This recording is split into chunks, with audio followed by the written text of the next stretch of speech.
Hey guys, and welcome back. My name is Darenk, and it's time to do another Beorning tutorial about the red line. So, update 15.2 changed a few traits in the claw, so I want to talk about it again, what you want to do. I'm gonna assume, if you already watched part 1 or the first one for update 15.1, there might be some stuff you already know, but I'm gonna assume that you came in here with not seeing that first video, so I'm gonna explain everything basically again.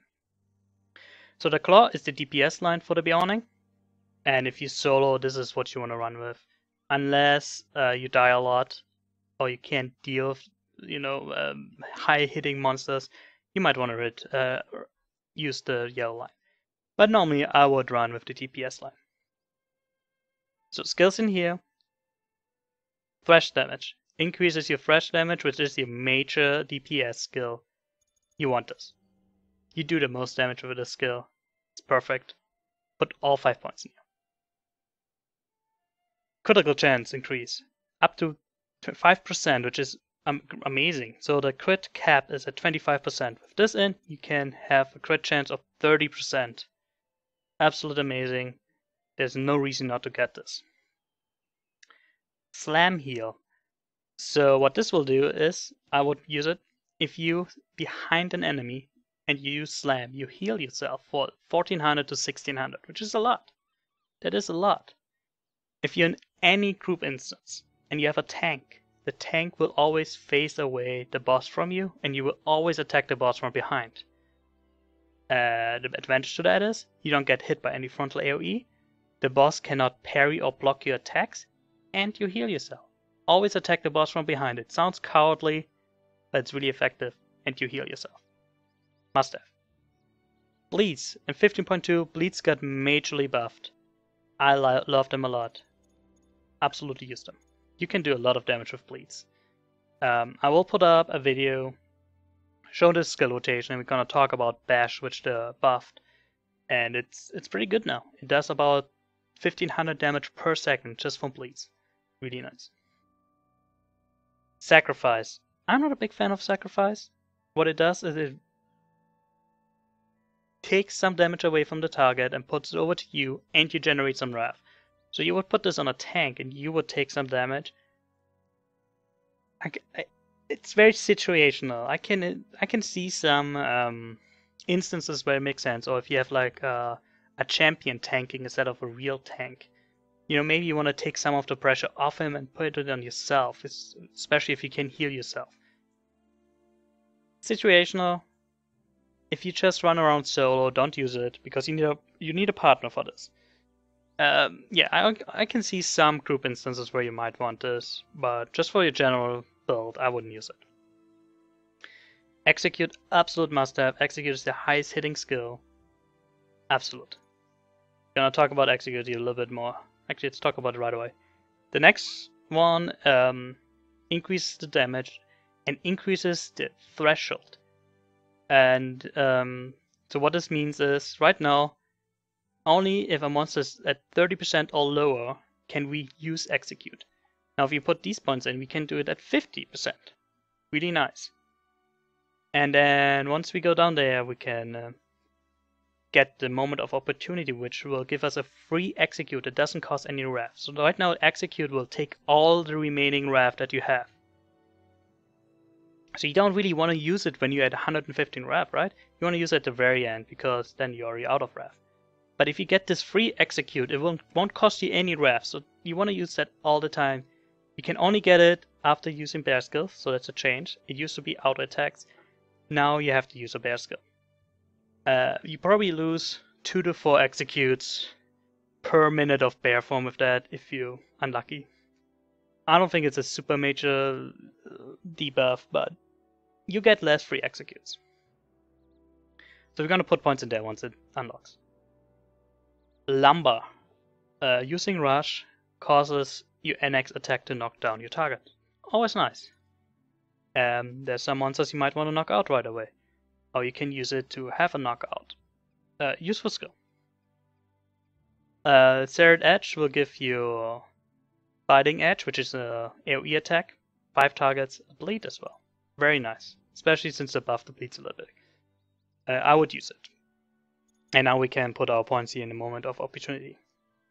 Melee damage. You do 10% more damage. Well, you're on DPS line, right? Why would you not do this? Turn the tides.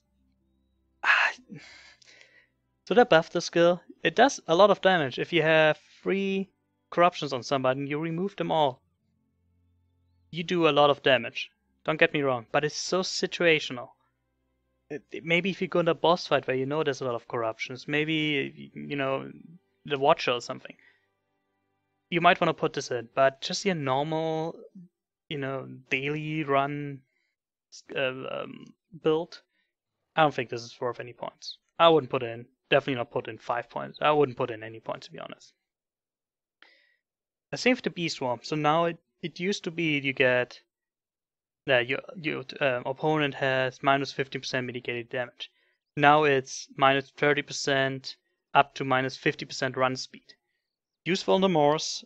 Other than that, I don't see any application for that right now. They moved it over here into the yellow line. I wouldn't put any points in. Not useful.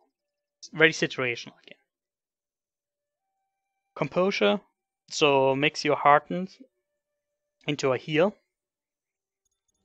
That heals more. So if you look at this, if you have a high amount of hit points, so harden right now will heal you for, and why is the screen so small? 1051, 513, 540 if it doesn't crit. That's not very much, is it? So, and it's very, you saw that, it's very variant, 617, 574, because it has a range. So it's not a very powerful heal. Now if you put these points in here in Composure, we cannot heal our teammates anymore, but the heal itself becomes more powerful. So what it does now, it heals a percentage of our max. So I critted here and it heals me for 1561. 1561. That's a lot more. And it's very, you know exactly what you get. It's not variant anymore. Let's do it again to see a non-crit. 1174, 1174 if we don't crit. That's pretty good. I would absolutely use it, but remember you can't use it on your friends anymore. Best new one, Broad Thrash. Thrash tier 3 now hits up to 5 enemies in front of you. Brilliant, it will help a lot with bigger targets. We needed this, thank you for putting this in. And it's also a trait, so if you fight a boss that you don't want to do AoE damage, you can take it out. Really good. And then Call to Wild. Skill that builds Wrath, generate an additional 5. I don't think that is so useful, but it's really useful is reduces the Wrath cost of all skills by minus 5. So what that means, if you go into bear form where we do our most damage, right? We do a 40% extra damage in bear form. We use Call to Wild. Our Thrash is free. It doesn't cost anything. For 25 seconds, we can push out 3 Thrashes left and right. So we can stay in bear form for basically 25 seconds longer. Absolute master. Very good in long fights or DPS races. So we still have 33 points. Always put it in hardened heart, which makes you heal. Our Composure in this case give us Wrath as well. So it costs 10, but we'll get 30 back. So it's only the net plus of 20 Wrath. Really nice. None of the other blue skills are really useful. So we're gonna go over to yellow ones. So here you have the problem. Raging Blow is totally useless unless you're on yellow line.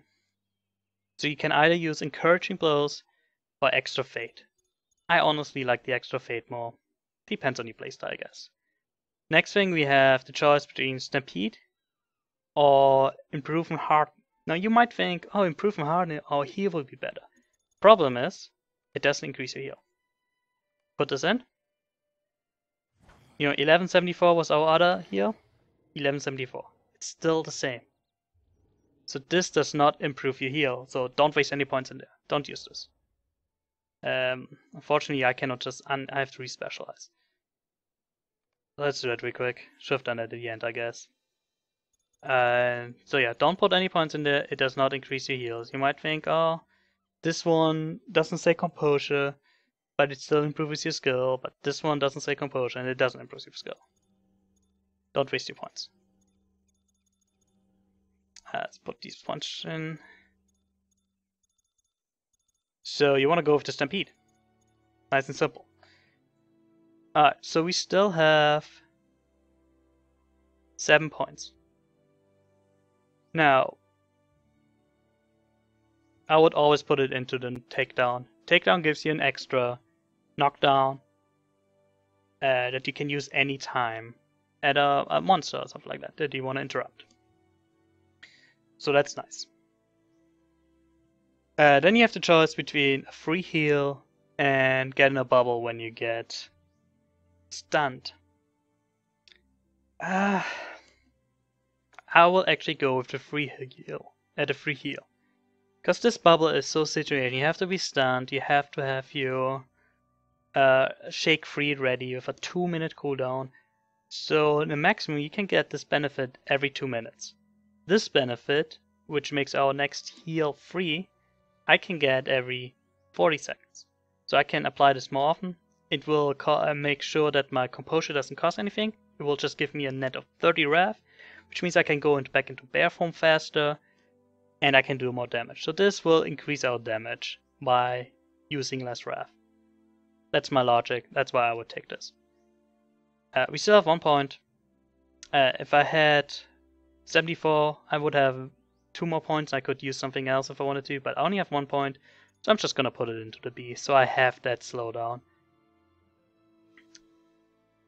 Alright, over here on this side, not much changes, but let's go over it real quick. If you go in red line, you do 30% more damage in bear form. That's why it's the DPS line. Straight out, 30 damage, all skills. Switching from bear form will refresh the exposed weakness. So 15%, 40% target mitigation. That only applies to us. It's 15 seconds now. It will refresh, and we get plus 25% critical damage. So our first hit has a higher chance to crit.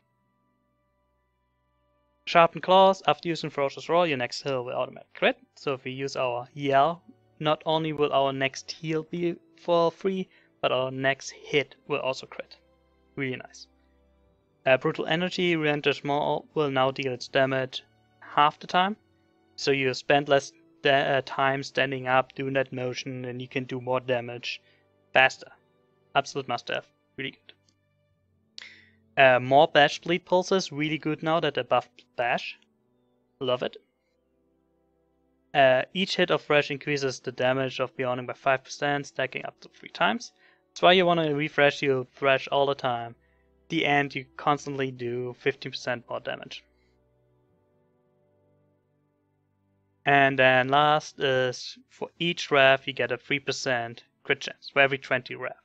So if you sit 100, you will get a 15% critical chance increase. And that is, so if you normally, so you capped out at 30. I am not quite there yet. I'm at 28.5.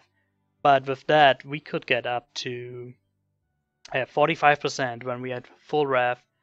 You normally switch into bear form at full RAF, so almost, and remember, you get a 25% chance when you switch into bear form.